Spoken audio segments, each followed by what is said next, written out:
I hope these guys play some Call of Duty. $10 says this guy plays Call of Duty. What's up? Want to play some Call of Duty? Get a clan, you noob.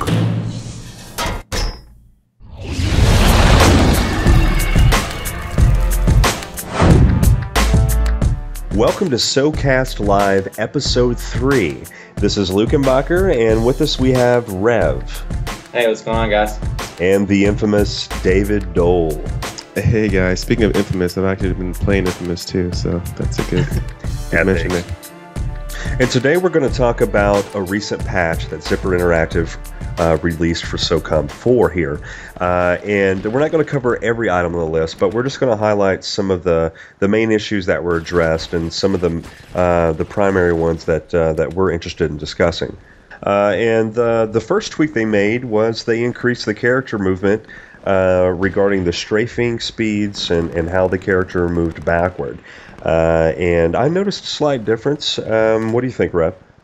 Yeah, it's definitely an increase. As soon as I got online to download the patch, the first thing I did actually was mess with running backwards, and I could tell you could run backwards a little bit faster, and strafing did feel a little bit faster when you moved side to side. But I mean, it's really not like a huge difference. Nothing like that really alters the gameplay that much, in my opinion. But it was a little bit better than it was before, so I'm happy about that. Yeah, it wasn't huge, but it does. The game does feel a lot better to me. Just the whole character movement feels a lot better. Well, would we like to see it increased a little bit more, or are you guys pretty happy where it's sitting at right now? Here's my problem. It can be increased as much as they want, but until they fix the assault rifle accuracy, so where I can strafe that fast and shoot my assault rifle, then I won't care how fast the strafing speed is. Then we're getting into strafing battles, aren't we? If we start doing that. Yeah, and that's so basically you want strafing battles is what you want. And that's a hot topic of conversation. So let's not dive into that quite yet. Yeah. Another hot topic, and man, I'll tell you what, there were YouTube videos about this, all types of threads and posts about this on SOCOM.com. I know that we had a lot of conversations about it on our boards, but Zipper finally revised the PE4 explosives.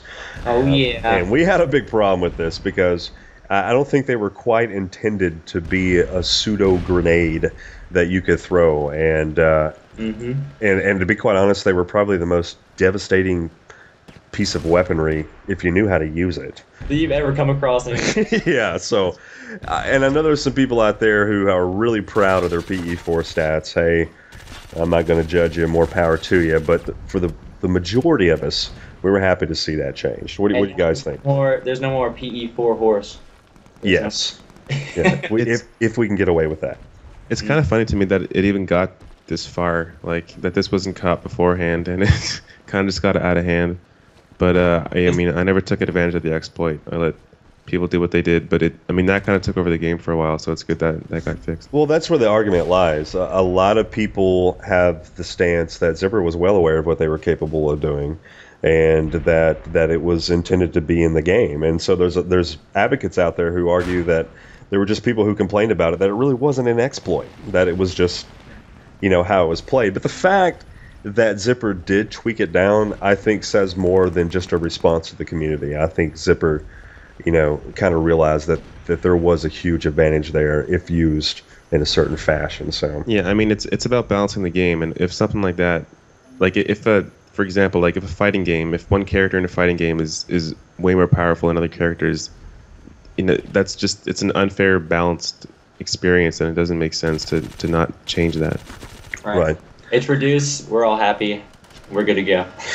Well, in our last episode, we kind of highlighted some problems with the camera collisions, and just a lot of visual issues that we were having navigating a map, whether it was coming in and out of sprint or whether it was coming around a corner. There were just a lot of camera collision issues that we were experiencing. Right. And Zipper did address that a little bit. It's not quite as bad as it was before, but I think it's a huge difference in terms of what we were having to put up with before. It's still not as perfect as we would have hoped it would be, but it's definitely playable now compared to what it was. Absolutely.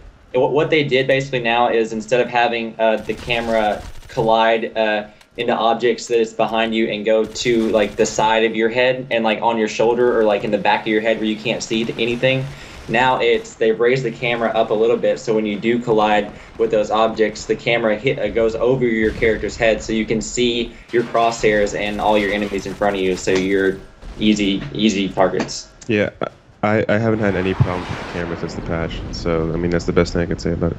Yeah, I mean on my end personally, it was a good improvement, but I still will say there are times where when I'm right up against a wall, trying to look around a doorway or around a corner, there are still times where I feel like the camera still pulls into almost a first-person view. There are instances where it does get in the way, and it is kind of annoying. And depending on the map, that can still kind of recreate a lot of the camera collision issues that we're having before. But you know what? Beggars can't be choosers.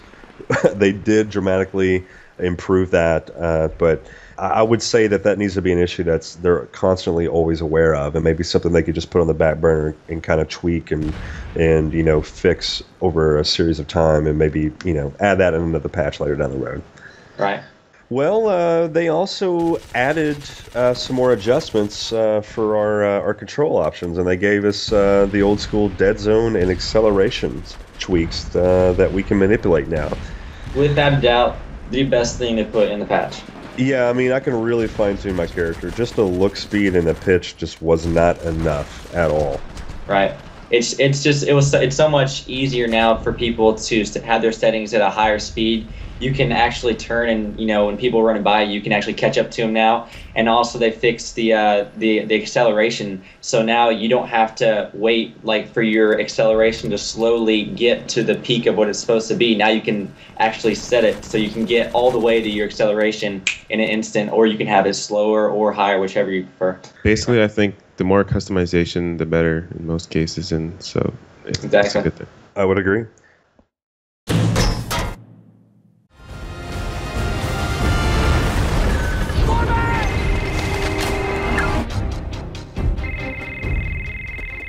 Is this Colin Gray? Yes, this is Colin. Is this Oracle? I need air support. Is this Commander Colin Gray? Yeah, the Commander. Well, I've got some good news for you, Colin, that you might want to hear. I could use some good news right now. I'm in the middle of a war zone here. You have just been randomly selected to try our all-new satellite dish. Our home entertainment center comes with free installation and up to 2 free weeks of pay-per-view. What do you say, Colin? Did you say free pay-per-view?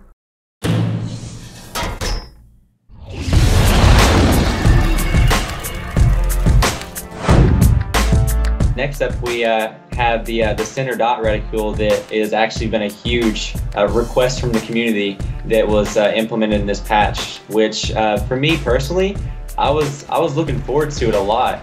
And before, I'd actually put a dot on my screen to play with and get used to it. So when the patch came out, I'd already feel right at home. But now having it there, like. The assault rifles are still not how I like them, even with the increased accuracy, which is something else we'll talk about in a minute. It's still not there. So like I would rather be shooting in a circle where I'm not aiming at the center precise, dot where the bullet should be going, but they're not going. So well, for me, what it dramatically changed were those split-second decisions and those really intense gunfights. Like that's where it impacted my gunplay the most, because you're running around with a blooming crosshair at all times. This is prior to this patch. You're running around with a crosshair that's constantly moving, and if you're really in the thick of things, if you're in an intense battle and you've got teammates next to you in firefights and you've got 4 or 5 enemies, and I mean you're just pulling off some ninja moves, you know what I mean? I need to have some kind of anchor in those split second, moments. Like when I'm doing a 180 or I'm spinning around shooting at one guy, then I'm cutting right back down another 180 while my screen's all bloody and that crosshair is blooming out because I'm still in the middle of a clip from the last guy. That dot gives me a real quick reference and almost an anchor point where I can instantly know exactly where I'm aiming and where I'm about to shoot. And it's something as simple as just a little dot just works wonders for me. I find that I'm getting a lot more headshots. Maybe it's just my mind playing tricks on me, but it's working for me. So a lot more headshots is just what Zipper is secretly planning in the game in the first place.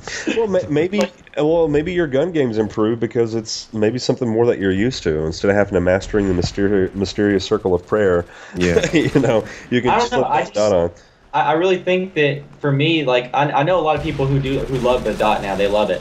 But for me, until they fix the accuracy to where when you're shooting in that it is hitting that dot where your bullets are supposed to be going with an assault rifle, I don't feel the need to have it because I can just spray and most of the time with a submachine gun get a kill when I need to kill up close. And like I said, this is more for me when I'm in the thick of things. I mean, if it's just a one-on-one and the guy's 30, 40 meters away, then I can take my time with any kind of bloom and probably pull off some good burst. But like I said, when I'm in the thick of the things and I'm spinning around just frantically trying to stay alive, that dot works wonders for me.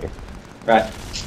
Okay, next up, they actually updated the clan challenge lobbies to where now, before the patch, all of the ready clans were scattered all about on the right side of the screen in the lobbies, and now all the ready clans after the patch, post-patch, are at the top of the screen, which is awesome because you don't have to scroll all the way to the freaking bottom of the page just to find a clan that you're looking for. Yeah, you're have to scroll through 60, 70 clans. Yeah, it's ridiculous. Clan wars posted just to find a match. Again, just a weird, the odd oversight that was not already in the game. I agree. I think that's more of either they ran out of time because that's just an obvious no-brainer. I can't fathom that a AAA developer would just forget that. I think that's just something they didn't have time to get to yet. So having those at the top of the screen was good, and also you can cancel a challenge that you send to somebody because there were issues where you'd send your challenge out to somebody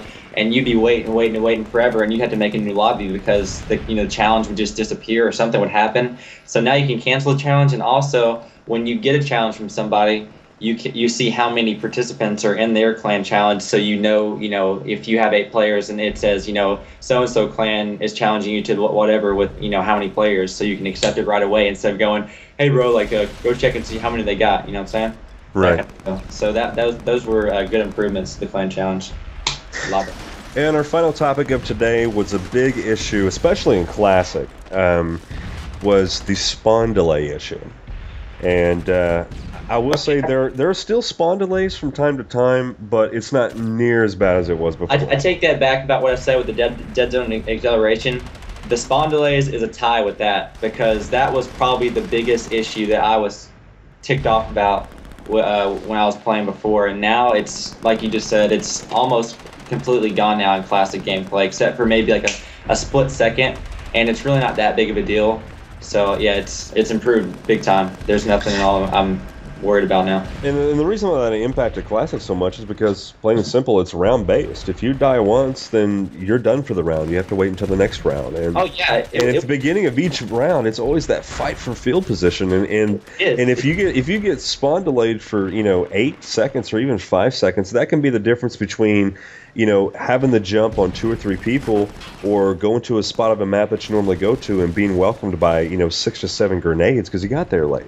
Right, and you die, and once you're dead, you have the late spawn from dying. When the clan that it has the edge on, you continues to have that edge every single round. Now it's killing people, especially in the clan challenges. So now that that's fixed, I'm pretty happy about it. I hear, Rev, you made me want to dance for a second, man, with those finger snaps. I was almost going to start beatboxing. Maybe we'll freestyle some SOCOM raps or something, man. I didn't know you could hear me snapping.